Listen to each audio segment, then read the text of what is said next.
talk about the Boule, and the Boule is one of our prime supporters.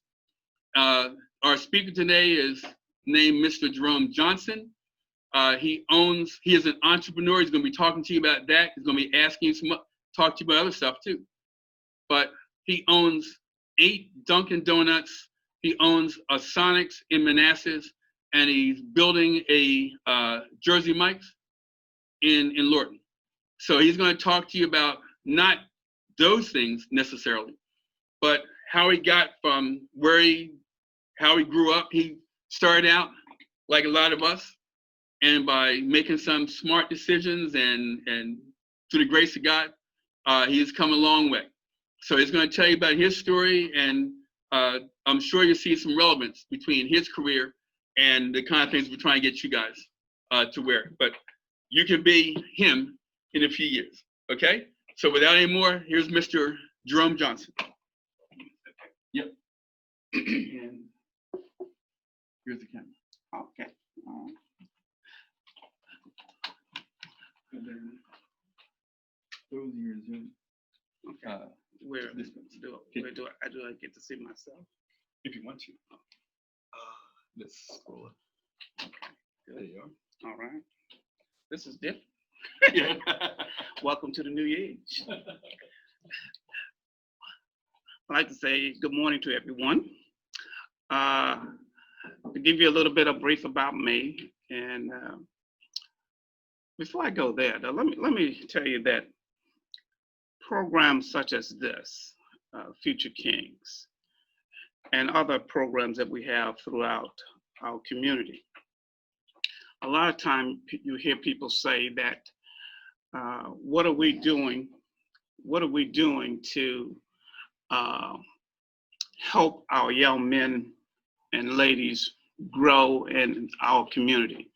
Because you get so many negative things about our community, but this is positive. And I'm so proud to see all of you involved in this program. Some of you in the office here with me, and some of you virtually. You have to take the initiative to be here, to get up early on a Saturday morning, and to come to an event like this, or to get on the internet and log into the program. All of that is initiative on your side of the house. Now, mom and dad may have encouraged you to get up and get involved, but overall, you have to do it. I will tell you that is the first key thing about becoming whatever you want to become. You're going to have to make a decision on what you're going to do, whatever that may be. But when you decide, I guarantee you, whatever you want to be will become easier, and will become more focused for you. And let me tell you my story. And basically, that's what I'm going to do this morning. Not to boast, but to hopefully encourage, to give some people some insight that it doesn't matter where you started, you can become. And this is one of the great things about our country, no matter all the stuff that's going on in the country today. One of the great things is that you can become whatever you want to become. It's going to become, that'll happen through your efforts, through your determination. You can do anything you want to be. I was online this week, and I was looking at some of the things that some very, very successful people have done. And you know the names, Oprah Winfrey. When you look at where Oprah started and where she is at today, my God, what a magnificent transformation from being this young, poor girl from, I think, Mississippi to where she's at today. You got people like Michael Jordan, basketball player playing around in North Carolina to who he is today. And those are big steps. But those are just 2 names that you know, but there are many names that you don't know, like Robert Smith. Robert Smith is the richest Black man in America. You don't hear his name, but he's the richest Black man in America. He is so rich that Morehouse had him at his school, at their university, to give the commencement address. And in process of doing that, he says, you know what I'm going to do? All you graduate, all that money that you owe, forget about it. I'm going to pay it. And he just paid off all of their school expenses, just that. Imagine to have that power to do that on a moment notice, just as he's talking, I'll do it. And then he wound up doing it. So we have very successful people in America. You can become anything you want to be. But I want to tell you that they're very successful. My dad was a successful man. Never graduated from high school, raised 11 children, never was on welfare. None of the children are in jail. All of the children grew up to have their own family and take care of their family, and now got their family moving on. A success. So sometimes we define success by monetary gain. And yes, we want to have monetary gain, but there's also success in being able to be a productive US citizen. Someone that can grow up, raise your own family, take care of your family, and move through life. You know, that's success without becoming a dependent on someone else. That's success. You know, so sometimes we want to define it through monetary gain, and not all the time it's monetary gain. The thing about me, I'm a country boy. I was raised in Charleston, I say Charleston, South Carolina, because everyone, okay, South Carolina, Charleston, you may know where Charleston is. Let me pull back the onion skin a little bit. I'm from Charleston, South Carolina, but really, I'm outside of Charleston. I'm from one of those islands that sometimes you might hear about around Charleston. I'm from an island called Wamalaw Island. And they said, what? Yeah, allegedly it's an Indian name that was given to the area. And it's called Wamalaw Island. A little small island, I guess we got about maybe 3,000 folks that live on the island. And where I'm from, on the island, of course, we were farmers and things of that nature. We used to raise watermelon, of course, peas, tomatoes, cucumbers, cabbage. I used to cut those things and go out and obviously harvest those things. I always tell my story about my farming experience. I have two. One is that when I determined that I wasn't going to become a farmer, I was in the tomato field, and we was harvesting the tomatoes for the farmer. There's this big white farmer that comes around, and he picks all us up and take us back to harvest his tomatoes. So I'm in the tomato field. Me and myself, some of my friends, we're harvesting the tomato, and when you go there, you have yourself your own little private snatch of salt and pepper. So as you go down, you get a nice juicy tomato, you go and put some salt and pepper on it and eat it. Well, I was doing more eating and running and slowing everyone down. So the guy who owned the farm ran me off. Say, hey, wait a minute, you're doing nothing but holding everyone back, So that's one indication that I wasn't born to be a farmer. And the other one was my dad had a patch of land, and he said to me, he said, why don't you go over there and raise some, grow some beans, and then harvest it and take it. So I planted my beans, I took care of it, I fertilized it, and then came time to harvest it. I got some people to come help me, and we picked the beans and harvest the beans. I put it on the truck, and we ran to the market to sell my beans. My first experience of actually growing something, taking it to the market and sell it. And then the guy got up there, and I had about maybe 75 baskets of beans. And the guy got up there, and he started, it's actually a bidding process. The guy was going through the bidding process, in terms of who wants to buy the beans and how much they wanted to pay for it. So he's doing his thing, and then when it all said and done, I got $3.25 a basket. I said, wait a minute, $3.25 a basket, that's it? Well, here's the story. I 75 baskets, this whole land. I worked for a good 3 months planting and raising this this product. Then I had to pay 25 cents for the basket itself, to which I put the beans in. I had to pay everyone to harvest it for me. That was about 25 cents. I mean, no, that was about 50 cents a basket. We paid people that back then. And then I had to pay for the fertilizer that I used to harvest the ground. I had to pay for the gas, the truck, and everything to get it to the market. So when it's all said and done, I got maybe 25 cents a basket. That's what I got. That's when I realized I didn't want to be a farmer. And so I ever since then, I never was interested in farming again because of those two experiences that I had. But growing up there also let me know what I didn't want to do, but I had to decide what I wanted to do. So as I was going through high school, my friends and I, we were talking about, well, what we're going to do after high school. One of my friends, Ronald Jones, he said, well, you know, he got a job while we were in school at the dock. This is where I'm from South Carolina, so Charleston have a big dock, a port, where people bring things in and we ship it throughout the country. So he started working with them, the company, I don't remember the name of the company, but he started working with them. So I said, hey, Ronald, you want to go to college? No, I got a good job. And so he didn't go with me. My other friend, Robert, got another job. He didn't want to go. So here's the thing. Then I started thinking about going to college. This is when I have to say to you, you're going to have to decide. Because there's going to be all kind of influence around you. And you're going to have to decide what you're going to do and what you're going to become.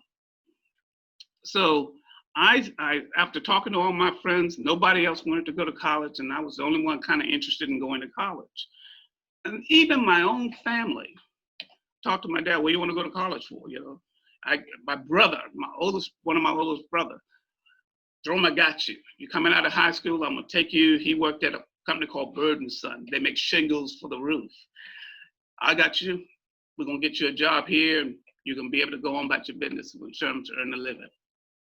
I didn't want to do that either, you know. Everybody was telling me what I should do, but what I wanted to do, nobody was encouraging me to do it. Point number one, you're going to have to decide, because other people are going to be telling you things that you should do. And what you decide is going to be what you feel in your heart that's pulling you to want to do something, whatever that is. It could be electrician, plumbing, carpentry, lawyer, doctor, whatever it is, you're going to wind up being the person that's going to have to make that decision, because you're going to have to live with it. But guess what? If you decide that, I guarantee you're going to probably be pretty good at it, because it's going to be something that you have a passion for, whatever that is. Whatever you have a passion for, you're going to excel in that. So I wound up going to college. And I went to Shaw University in Raleigh, North Carolina. How did I wind up at Shaw? Well, once I made my decision I was going to go to college, then I had to look around, where am I going to go? And I had a first cousin who was in school.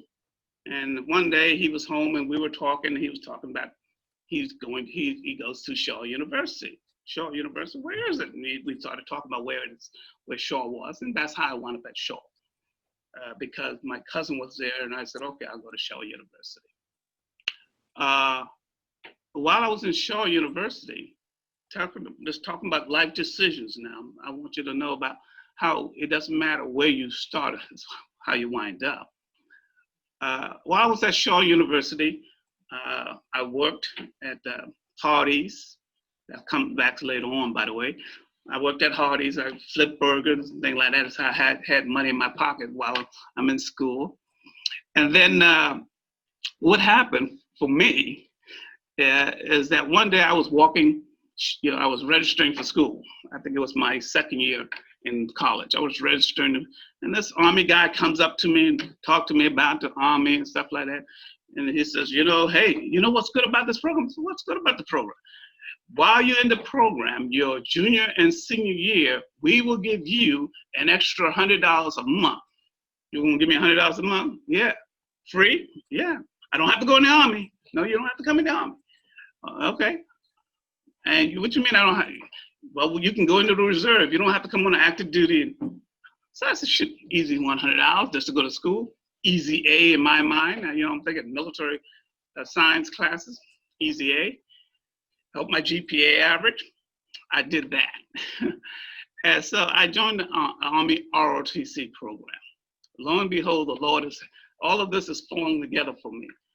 So I said, okay, I did that.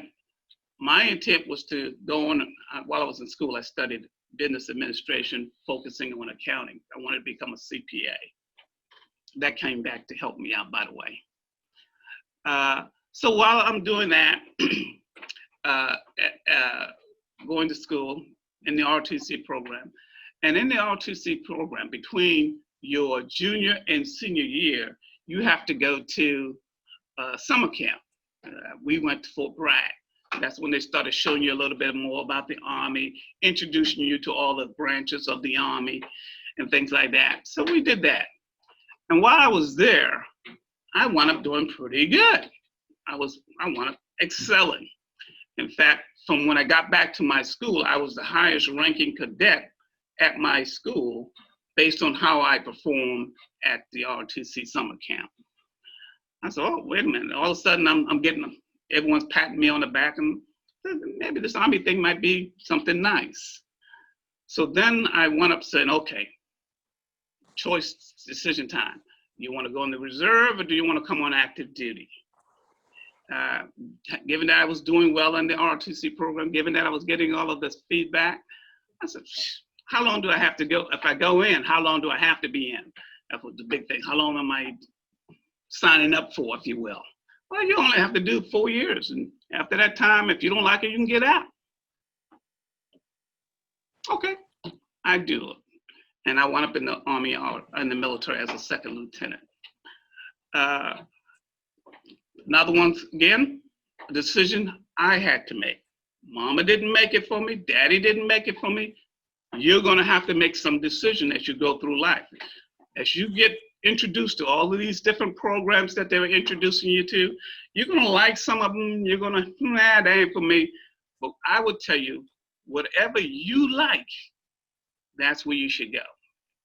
Whatever career you choose, if you're going to do something that, you know, I just like it, or you just have this uncanny skill to do it. Everyone else can't do it, but for some reason, it's not hard for you. Some people will say that's your gift. You know, that's something that's God has put in within you that only you can do, your gift, your ability to do something that others find difficult to do. So I went up in the Army ROTC program. I did 20-something years. And after retiring from the military, I came here to Washington, D.C., worked at the Pentagon, then I retired from the military. Choice. What do you want to do now, Jerome? You've done your 20-something years in the military. What do you want to do now? While I was in the military, I was, my wife and I constantly go to something called Franchisee Expo. This is a big event that a lot of communities will have every now and then. We can go walk around and talk to people, different franchises. These are like McDonald's, Burger King, 7-Eleven, hotels, all of these franchise organizations are there. And they kind of talk to you about it. And for me, I was interested in doing something on my own in the future. And so that's why I started going to those things. I probably went to those things about at least 3 or 4 times while I was in the military. So I retired from the military. Guy came and talked to me, said, hey, Jerome, I got a job for you. You know, we're hiring former military guys to come work for us in support of the military. So I'm already in the military. I know the places that he wanted me to work. I know that area well. So I took the job, 6-figure job. Yeah, I do it. While I was doing that, however, I never was really happy. I was doing it, making good money, but was I happy? Really wasn't. had something else pulling on me. And then what happened one day is I started going to another expo. I told you about that. I like to go to the franchisee expo. And I ran into this guy who was selling Dunkin' Donuts. And then he started talking to me about it. I don't know. So my wife and I said, well, let's put a couple of things on the list. We had Quiznos on the list. We had IHOP on the list. That's a story too. We had Bennigan's. It's a big restaurant. I don't even know if Bennigan's exists anymore, but Bennigan's was on the list. So we were looking at all these different franchises that I could become a part of. And so my wife and I, we went to this one big meeting. It was Quiznos. Oh man, and it was there. All these people was in there talking about Quiznos. Let me tell you how good God is. And we said, man, Quizno was hot at that time. It was real hot because Quizno came up with this unique thing. We're not going to just make our sub sandwich. We're going to toast it for you. So you get this nice toasted hot sandwich. Quiznos, oh. My wife and I said, we should do Quizno. And we went around that. We were trying to find a spot. It didn't happen for us. God protected us. You can't find a Quizno today. At that time, it was all over the place. You know?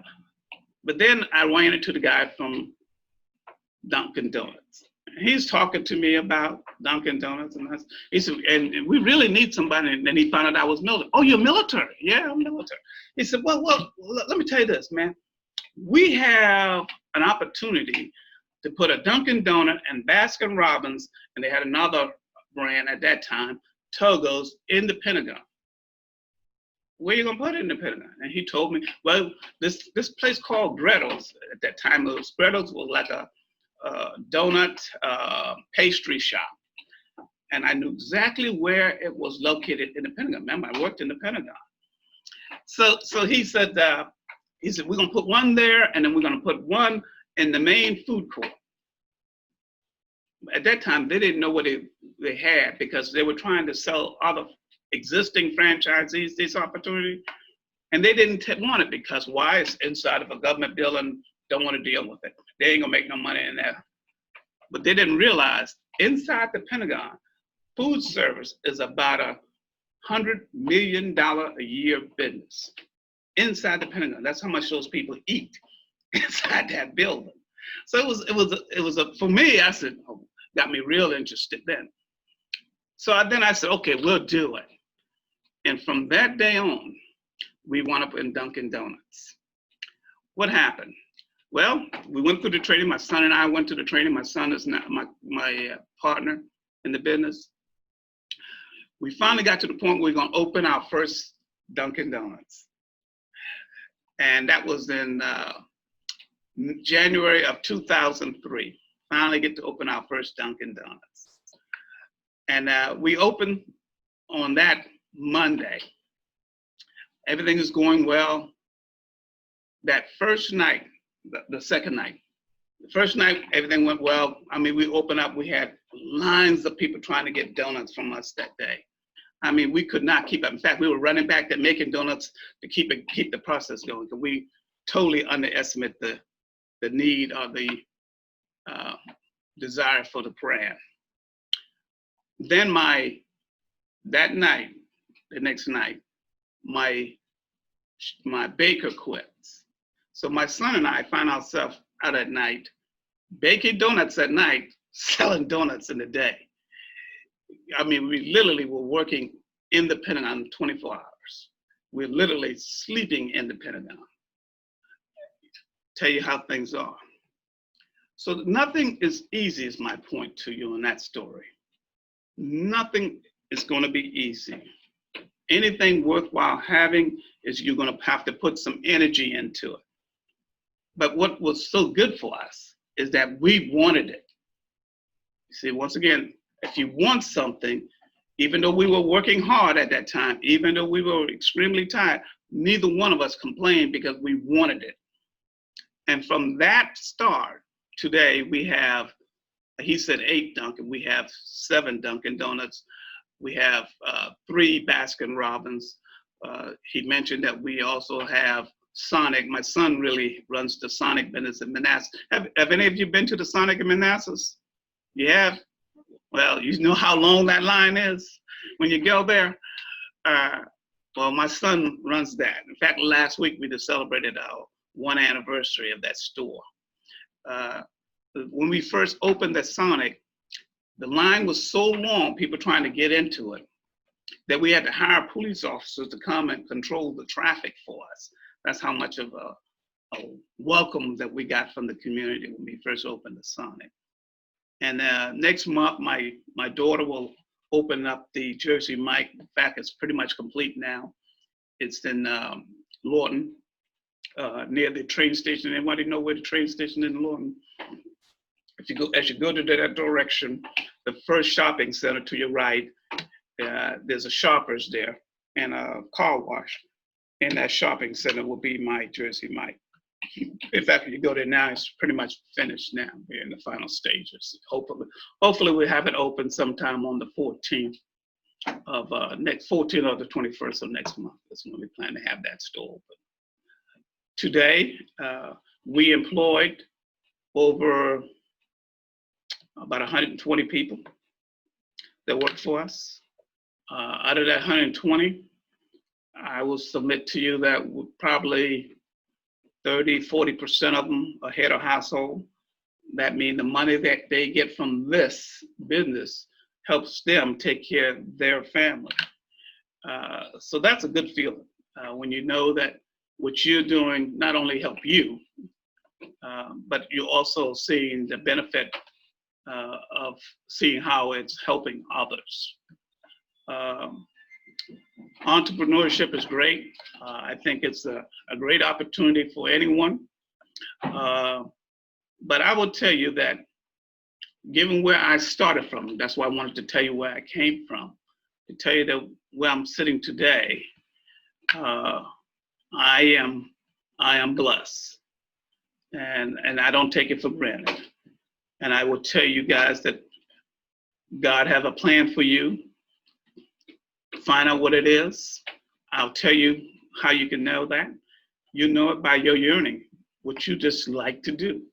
You're gonna just like to do something that, man, why you like playing with that computer, man? Why do you like breaking it down and putting it back together? Nobody else seemed to like it but you. Because that's your gift. That's your yearning. That's what's pulling you. And whatever's pulling you, I will tell you that's the direction you should go. But remember, it's going to be work. It's not going to be easy, but you can become anything you want to be. I think I want to talk longer than I thought. I didn't really know I had that much I wanted to say, but I appreciate you guys having me. I appreciate you guys listening. Hopefully I didn't put all of you to sleep, but I will tell you that dream big. Whatever you do, do it to the best of your ability. Like what you do. Don't let nobody else tell you you can't do something, because people will tell you that. When I was thinking about starting my Dunkin' Donuts, I told you I had a job at the time making 6 figures. Walking away from that job to do this was tough. In fact, I will tell you that I'll end with this story. When we first opened the Dunkin' Donuts in the Pentagon, my plan was, because I was scared, my plan was I'm going to keep my job and let my son run the store. I opened the store and I never went back to my job.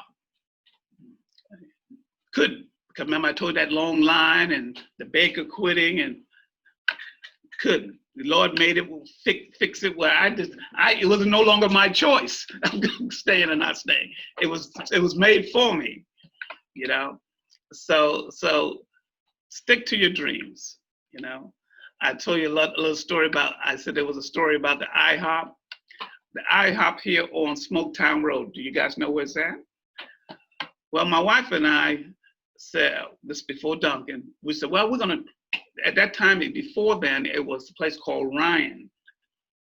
Ryan was sort of like a country buffet type restaurant place, where IHOP is today. We put in for the IHOP, but I was afraid. I was afraid of taking that risk of stepping out and doing, because we were talking big money, scared again, didn't do it. That IHOP is one of the best IHOP in this area when you look at the business it does. So once again, you're going to have to take risks. You're going to have to step out on faith. When whatever you decide to do it to the best of your ability. Is Dr. King around? I am now going to open myself up to some questioning if you have any for me. Anyone know how to run this little thing? Anybody have a question?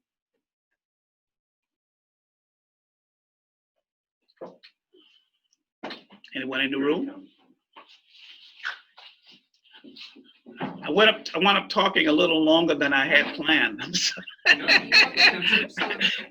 I'm opening it up for questions. I guess you know how to run it.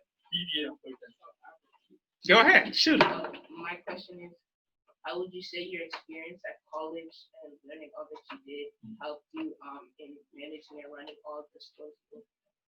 Great question. How did my college degree came back to help me when I went? Well, I told you that I was an accounting major, business major, focusing on accounting. Now, where I'm at in my business, I'm more managing from afar. Before, I was working in the store, pouring coffee, handing people the donut. Now I manage my business more from my office. You have to know more about accounting now. You got to know how much money you're going to spend on labor, how much money you're going to spend on food, how much money you're going to spend on paying for rent, things like that. So accounting helps you in financially managing your business. And that's where I'm at now. I'm at the financially managing the business level.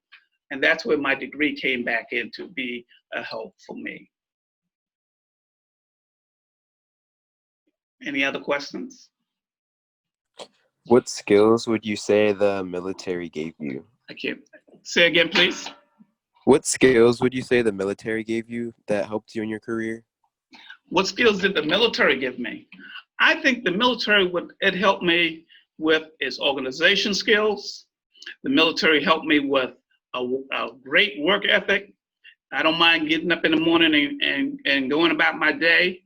The military provided me with a leadership skill, because remember, I came into the Army as a lieutenant, so automatically I'm in charge. So here comes this 22-year-old kid, and and all of a sudden I got this 40-year-old man, been in the Army 20-something years, and he's calling me, yes sir, no sir, and he's looking for me to guide him on what we're going to do that day.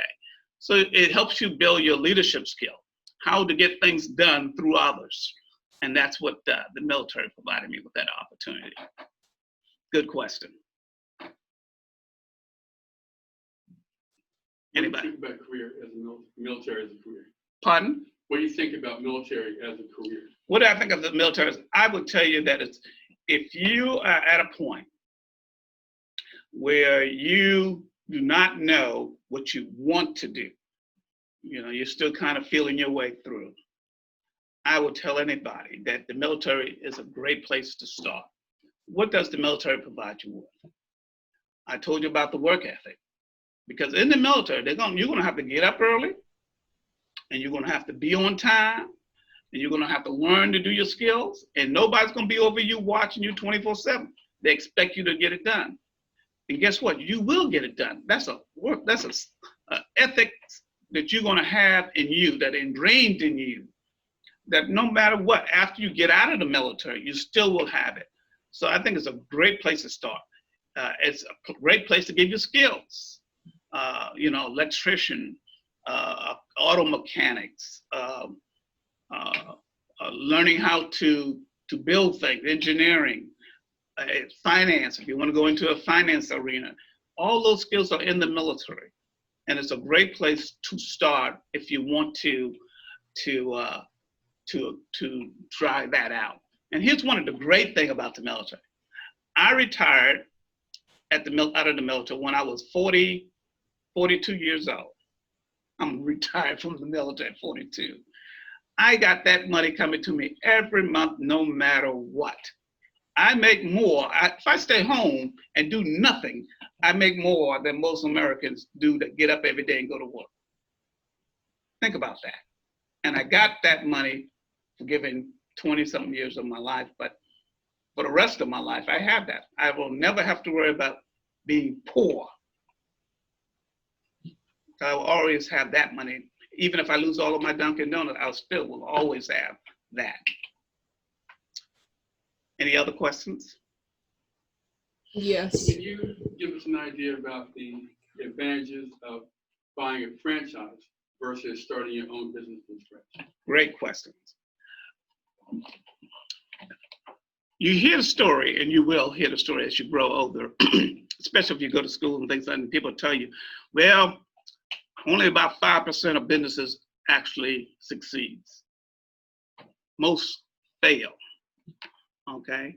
Because mom and pop operations start up trying to get the company, get the people to know your product, come to your store, buy your product.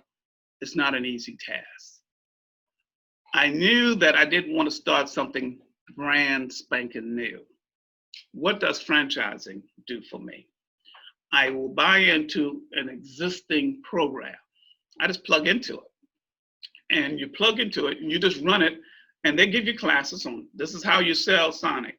You know, we have outdoor service, we have a drive-through service, this is how you make the burger, this is how long you cook the burger, this is how we do our fries, this is how we do our hot dog.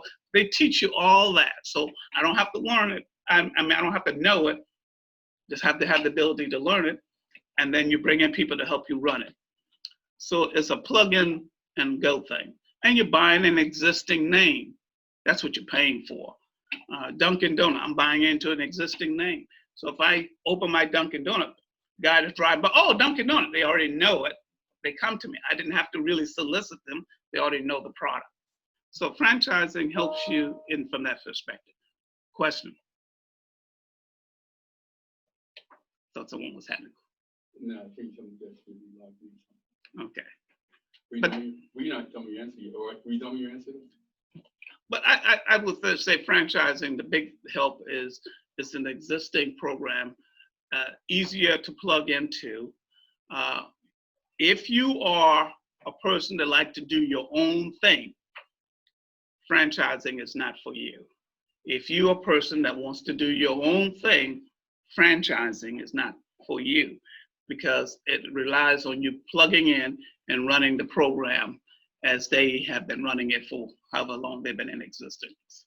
But one of the advantages that you could take is buy into a franchise or just work there, learn the ins and outs of it, and then take everything you learned and start your own thing with whatever modifications or adjustments you want to make. But is that possible? You can work at a franchise and say that you wanted to start your own mom and pop type thing. You want to start your own mom and pop, but you never run, say, a donut shop. What? Yeah. So you learn the ins and outs of donut shop business, and then you start doing it. That? It's possible.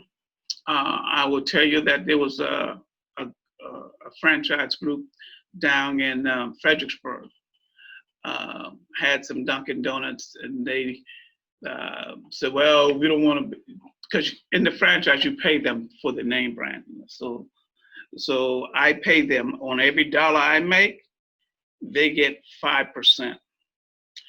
And every dollar I make, they take 5% for advertising. So when you see those advertising on the TV, I'm paying for that with my 5%. So they take 10%, 10 cents off every dollar I make, right off the top. Don't even touch my hand. Gone. So you are using that. Back to that story about the guys that had the Dunkin' Donut wanted to go and start their own thing. They wound up being sued by Dunkin' because there are certain proprietary things that you can't do. And they were trying to still use the same Dunkin' flour to make their donuts. You can't do that. But if you want to learn business and then try to venture off. Now, what I have done is I started off with Dunkin' Donuts, right? But now I have Sonic, now I have Jersey Mike, so you can branch off into different brand.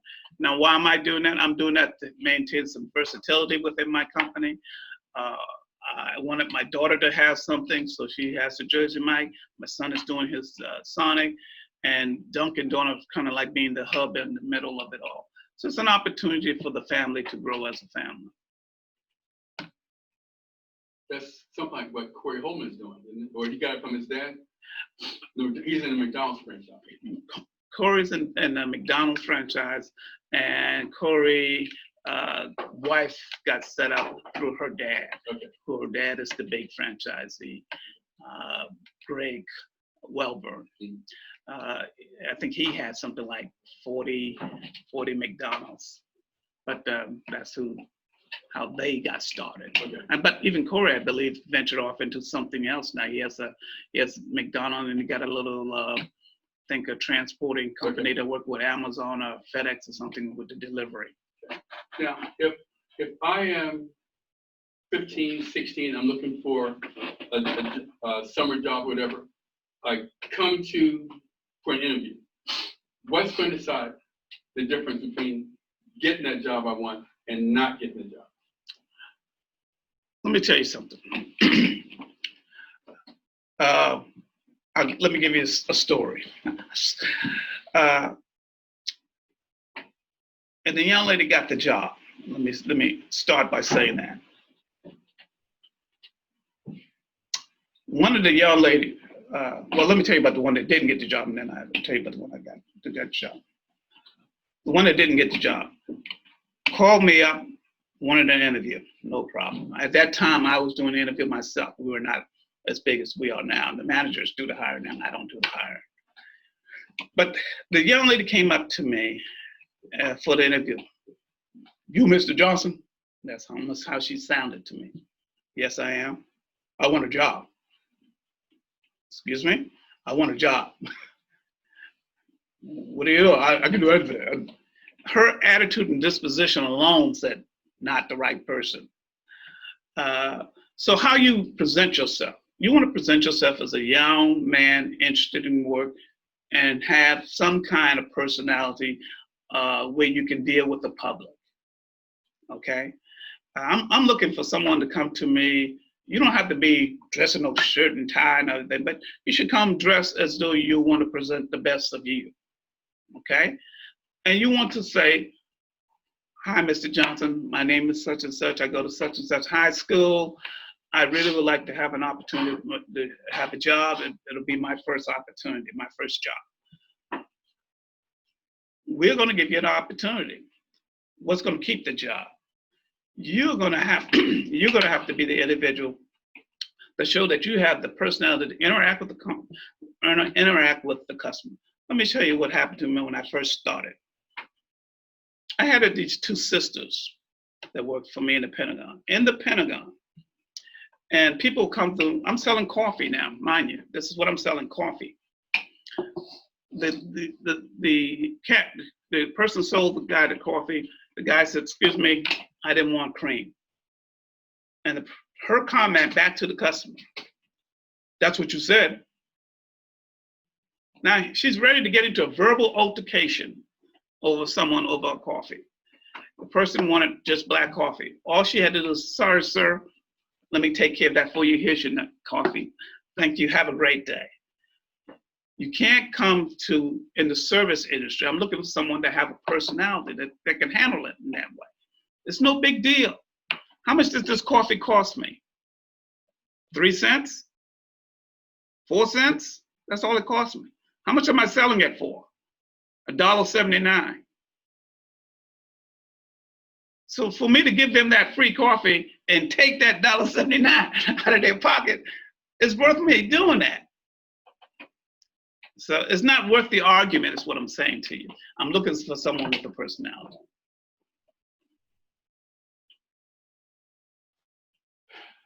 We're just about done. There is, I remember this story when you were looking for a manager. Okay. And some of the challenges with that. And so you guys, you know that we're trying to prepare you for leadership.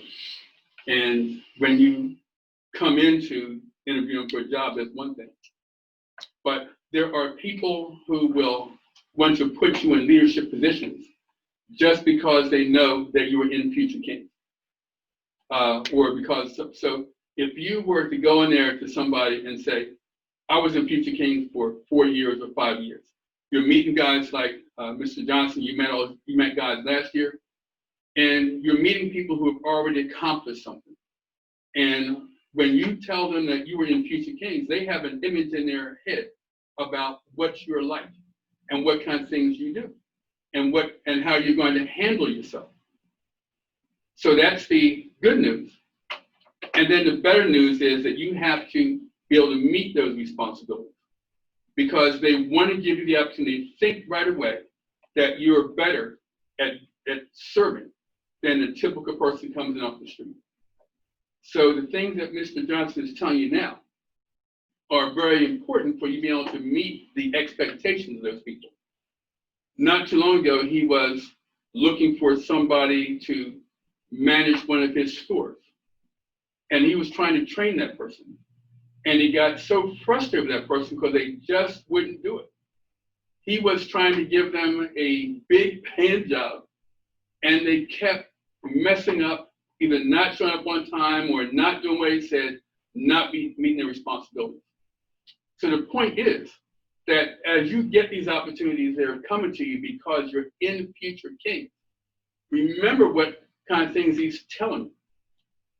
Because those are the things that will allow you not only to succeed in that first job, but will make it so that that person wants to take more of a chance on you. If he brings you in and puts you in a leadership position, you might start out as a store manager, not because you spent 5 years working in one of his Dunkin' Donuts, but because you came from Future Kings. He needs somebody there, so he's going to put you in that spot. But once you're there, you got to meet all of his expectations. Otherwise, he's going to put you out. Those kind of opportunities are going to be presented to you, but you have to be able to take advantage of them. So please listen to what these guys are telling you. We have one presenter after another coming in this year. They're all going to tell you this, I think, almost the same story with a different voice. The things that Mr. Johnson told you today are a lot like what people told us last year and the year before that, but you have to be able to employ it. And so thank you so much for what you said. If there's anything about that I said that I'm overstepping, let me know. No, I will tell you guys that your success is going to be determined by you, how bad you want it, okay? When someone presents you with an opportunity, do the best you can, even if it's not what you want to do at the time. Let me tell you something. Even if you don't want to do it right now and you have to do it because of your situation, do it. Do it to the best of your ability. Here's the key. Others will see you. Others need somebody that want to do something, maybe what you really want to do, and say, hey, yeah, you just got to work. Yeah, you got the job because they've seen you do and perform well. People hire people who already have jobs. Why? Because I know that person's going to come to work and they already got a certain work ethics. Okay? So whatever you do, do it to the best of your ability, because through your success, other success will come your way. And some of you guys may have seen the video that I showed before about Puffy Combs. How many guys remember who Sean Puffy Combs is? Okay, not too many. He's a billionaire today. He's a billionaire today. Went to Howard University, dropped out because his vision was to work in the music industry. Had no contacts, didn't know anybody there. But he decided he was going to get a job in there no matter what it was,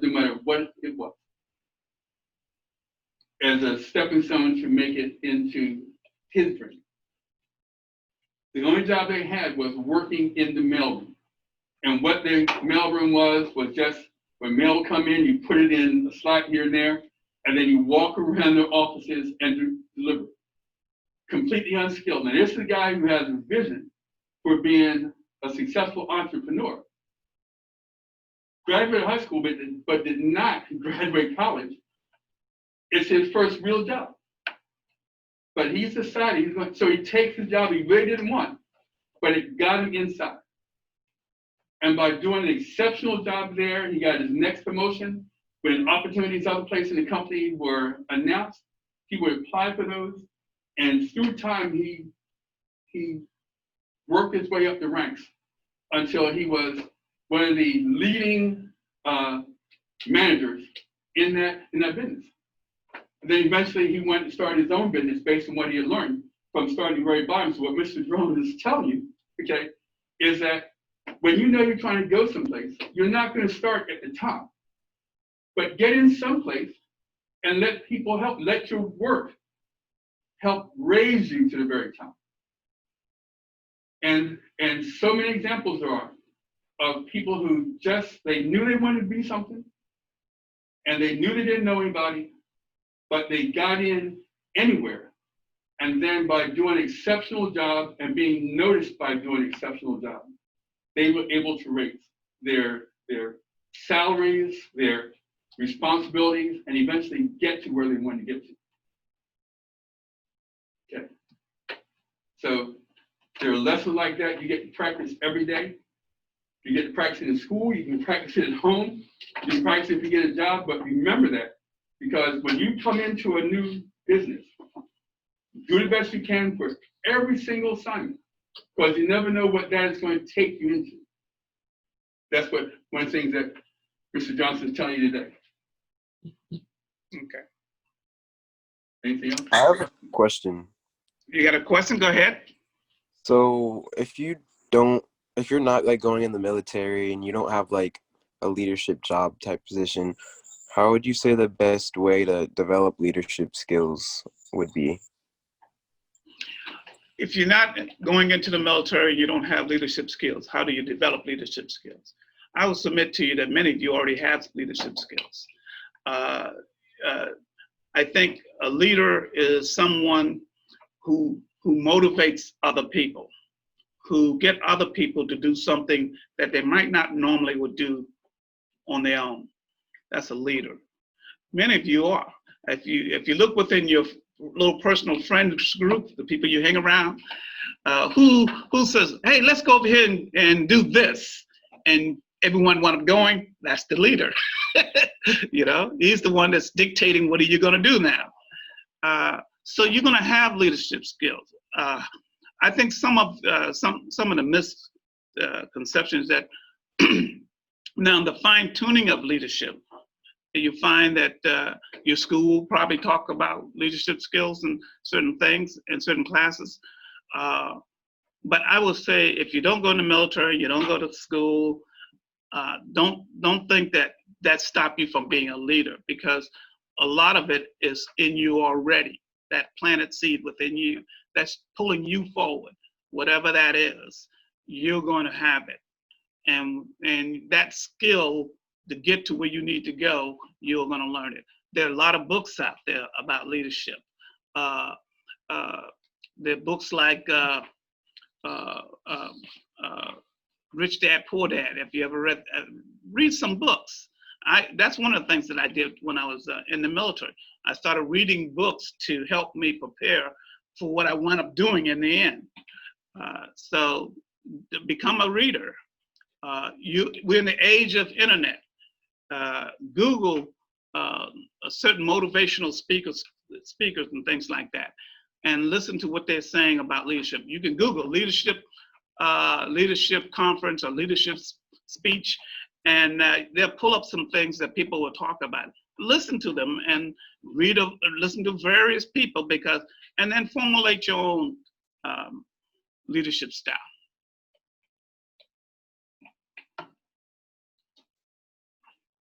I have a question. Okay. Go ahead.